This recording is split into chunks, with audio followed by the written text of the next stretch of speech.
About a minute after the hour, and State Auditor Jim Zeigler joined us this morning. And Jim, originally from Sylacauga, family in Sylacauga. And Jim, it's always a pleasure to have us. And you brought this cooler weather, I see, too. Absolutely. I wanted it to be cooler and sunny for our events in the Sylacauga area, and here we are. No doubt about it. We're going to talk about the potential for Jim running for governor next year in just a bit, but some events taking place in town. I understand you play the trumpet like Gabriel? I do. I played in the Sylacauga Aggie $500,000 Marching Aggie Band a number of years ago. Yeah. And we're having our alumni band performance tonight as the Aggies' home game at Legion Stadium. And it is always fun to take a walk back down memory lane. Yeah. It brings back memories of people I was with, and Fess Simpkins, Buddy Simpkins, David Simpkins. What a family. Absolutely. Also, you're in town today, and you got an event scheduled, what, about noon today? 11:30 a.m. Okay. this morning, we'll be at Jay's Sports Grill. They're at 704 Fort Williams, more or less across from McDonald's in the old Quincy's building. And we'll have a Dutch treat lunch speech. And I'll be talking about the problems of the Montgomery insiders running everything for their benefit, not the taxpayers' benefit. You've been very vocal about this Montgomery insiders. Talk about that and what's happening there. There are a group of people in Montgomery that run the state government of the insiders, by the insiders, and for the insiders. And they're supposed to be running it for us, for we, the taxpayers of Alabama. And just as an example, when Governor Ivey was reelected in 2018, she didn't run on a platform that she was going to raise your gasoline tax by 10 cents a gallon. But right after she won the election, she made that her top priority. She even called a special session during a regular session so she could focus on the issue of ramming through the 10 cent a gallon gas tax. Now on October 1st coming up, there'll be another 2 cents of the Ivy gas tax added to your gas tax bill. So we're going to remind people of that.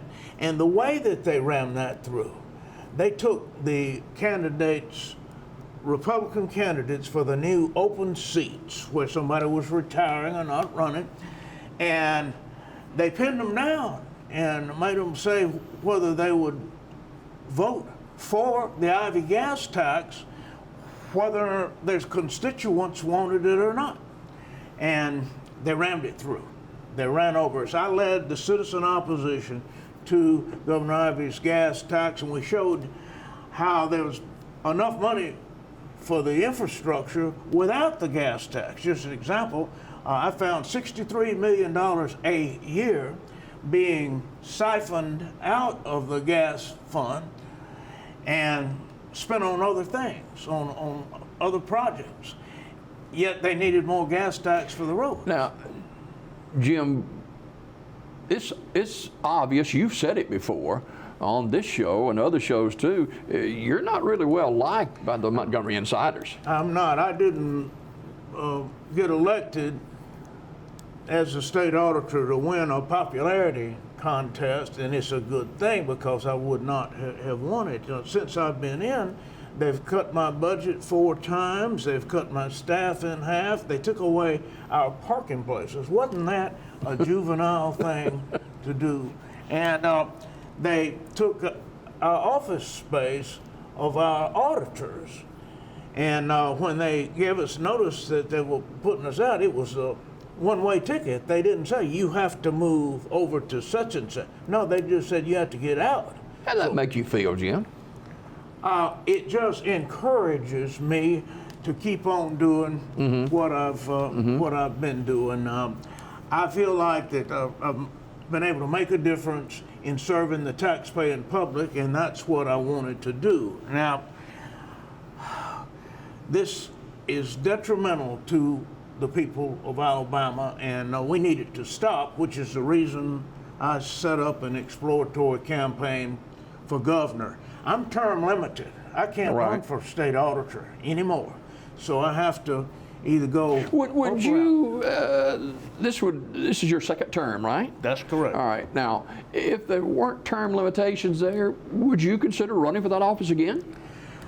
I hadn't much thought about that because it's a hypothetical, hypothetical question. I am for term limits, but I hope we'll get a good state auditor in who'll continue this of monitoring waste and mismanagement. Now, you're proud of what was accomplished in your 2 terms as state auditor.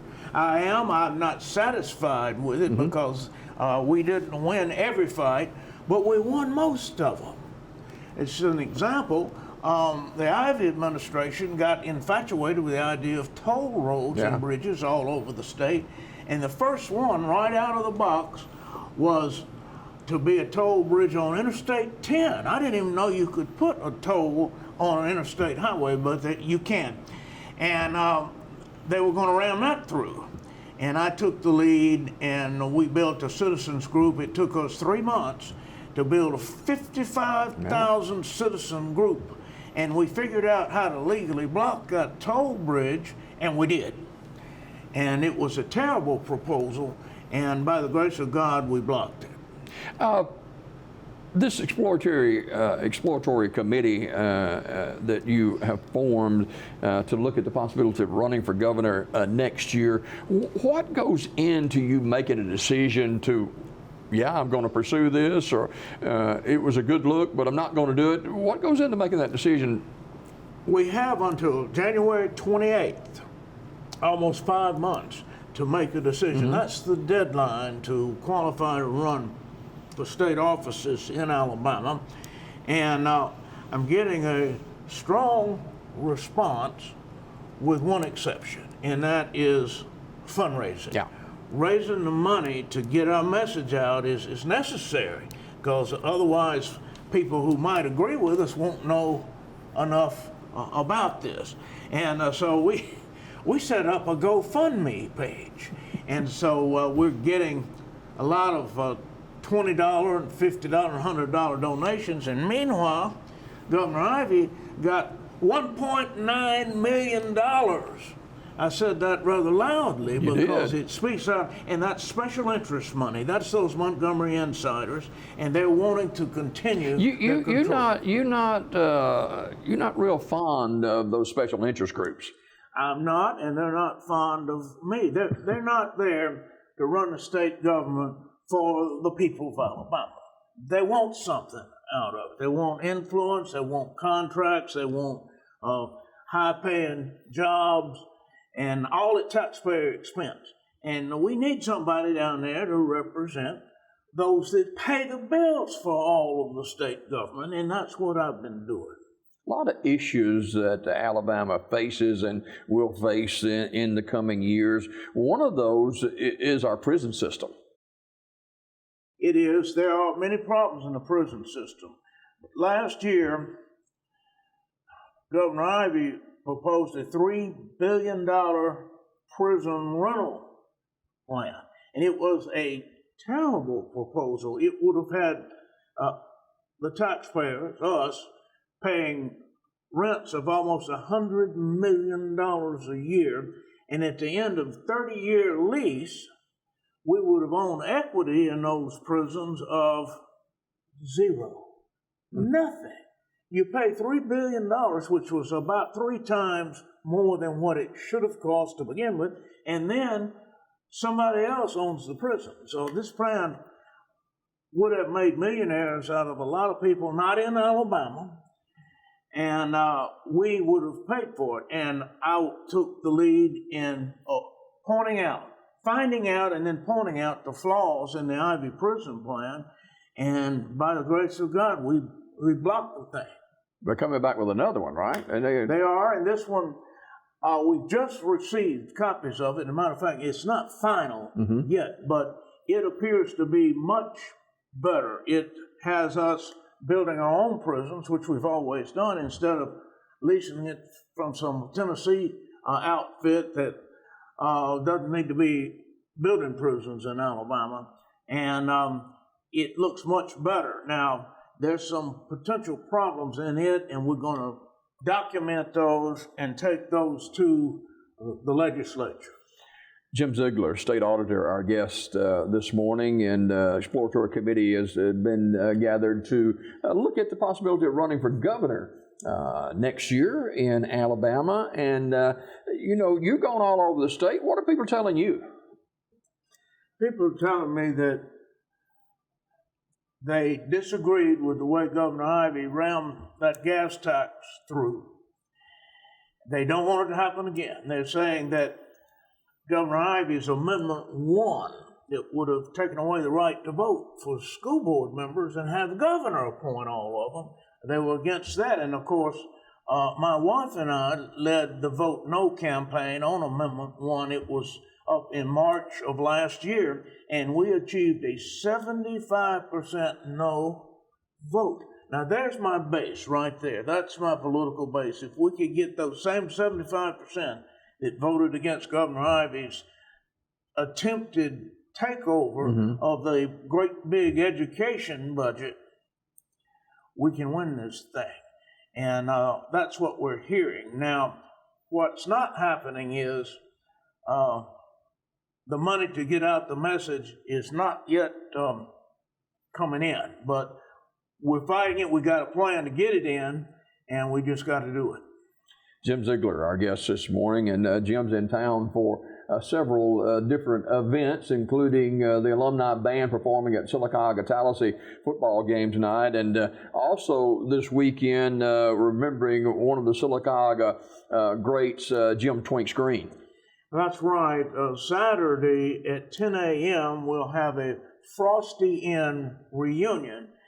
And not only have we lost Jim Twinks Green, who started the Frosty Inn reunion, but Mrs. Frank McCall, we lost her 2 months ago, who was the owner of the famous Frosty Inn. And the youths of Sylacauga in the 1960s and 70s and into the 80s grew up going to the Frosty Inn. It was our gathering place. Right. And it was a different world, and you didn't have people shooting one another and things of that nature. Speaking of violence in our land, violence here in Alabama, the guns, talk about that and how you plan to kind of tamp down the violence that's going on in Alabama, just like it is in other parts of the country. This is a concerning problem.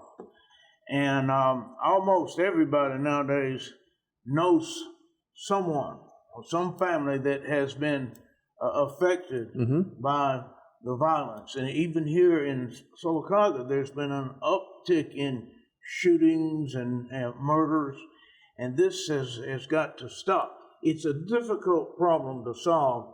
The government can't be the savior and completely solve this. Now, it can stop doing some dumb things like letting known violent criminals out on bond or out from prison and put them back out on the street. We can do a much, much better job, and that needs to be done.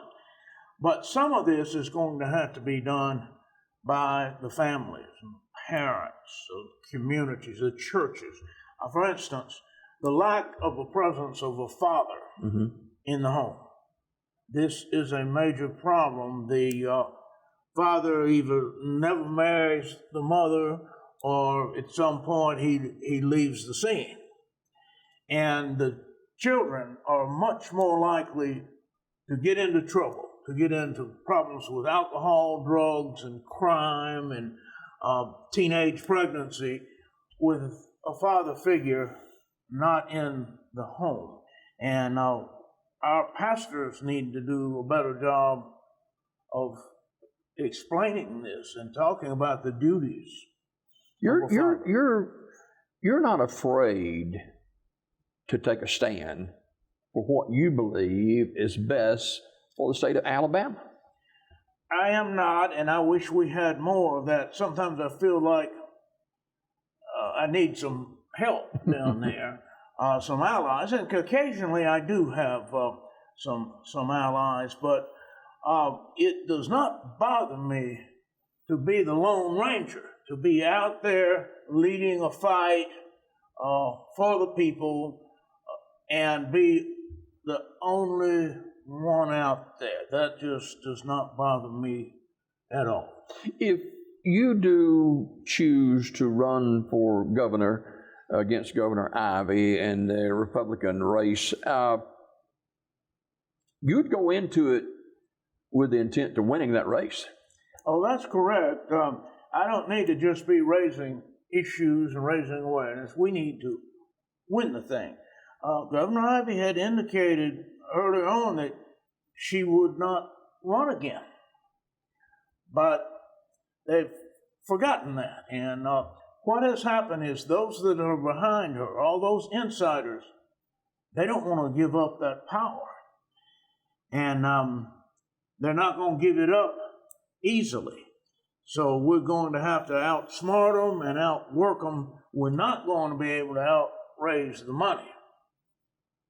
Before we go this morning, and it's always an honor to have Jim with us on the show, and I've known him a long time, and his dad and his mama, and your take yesterday on President Biden speaking about the coronavirus and the vaccine, was he too heavy-handed in your opinion? Oh, yes. This is clearly unconstitutional, and it's got to be fought in the courts and in the court of public opinion. There's nothing in the U.S. Constitution that gives the president or anybody in the federal government the right to mandate that employers require vaccines or any other health treatment, and nothing to require citizens to go get a vaccine. It's just not in the Constitution. As a matter of fact, just the opposite. So the 10th Amendment says that all powers not specifically enumerated for the federal government shall vest with the states and the people. Mm-hmm. And President Biden needs to reread the 10th Amendment of the Constitution. This is no way to do it. And plus, the people who have made a personal decision not to get vaccinated, a tremendous number of them have a distrust of government, and for good reasons. Mm-hmm. So they are going to react badly to this. They'll be doubling down on their opposition and their decision not to take the vaccine. You're speaking from a viewpoint of you lost a close friend to COVID back early on. I did. One of the earliest people to die from the COVID vaccine was a friend of mine in Mobile, Alabama. So the virus is real. It is deadly. But how each individual and each family fights it is their decision, not anybody else's decision. And I am putting together now a plan for how to do it in Alabama if it comes back or if some other virus comes back. The way that it was done, I believe, was counterproductive. You and Governor Ivey agreed on one thing yesterday. She came out against President Biden's speech yesterday as well. She did, but 1 month ago, she was saying it's time to play the blame game. We need to start shaming the unvaccinated, and they are hurting the regular people, indicating that regular people have vaccinated themselves and irregular people have not. So she's fortunately seen the light on that mandates for vaccinations. You any closer to making a decision about next year now than you were 3 months ago? I am, because of the fact that the January 28th cutoff is getting closer, but we're still almost 5 months away. And I am just perfectly tickled with the response we're getting from the exploratory campaign, with that little except there's always some one area that not going as well as the others, and it's our fundraising. Yeah, and that is a key. You got to have monies to put yourself out there to get the word out about your candidacy. Absolutely. The things we're talking about this morning, an awful lot of people do not know about. And I believe they would agree with me and with my people that we need Montgomery run for the taxpayers, for the general public, not for the Montgomery insiders. If we can get that message out with the advertising and social media. And that's what you're going to be doing today over at Jay's, getting the word out too. What time is that? It's 11:30 this morning at Jay's Sports Grill on West Fort Williams. All right, and if you can't get there, Jim he's on radio a good bit and getting the word out, and he'll continue to do that. He'll be down at Legion Stadium tonight wearing a different hat as a trumpeter. That's right. I'll be marching in with the Sylacauga Aggie $500,000 marching band tonight for the Tallahassee Aggie football game, and looking forward to that. All right, Jim, always a pleasure, sir. Thank you for coming. Thank you, Jimmy Dale. All right, Jim Zeigler, State Auditor and potential candidate for governor of the state of Alabama in next year's election. More Daybreak just ahead.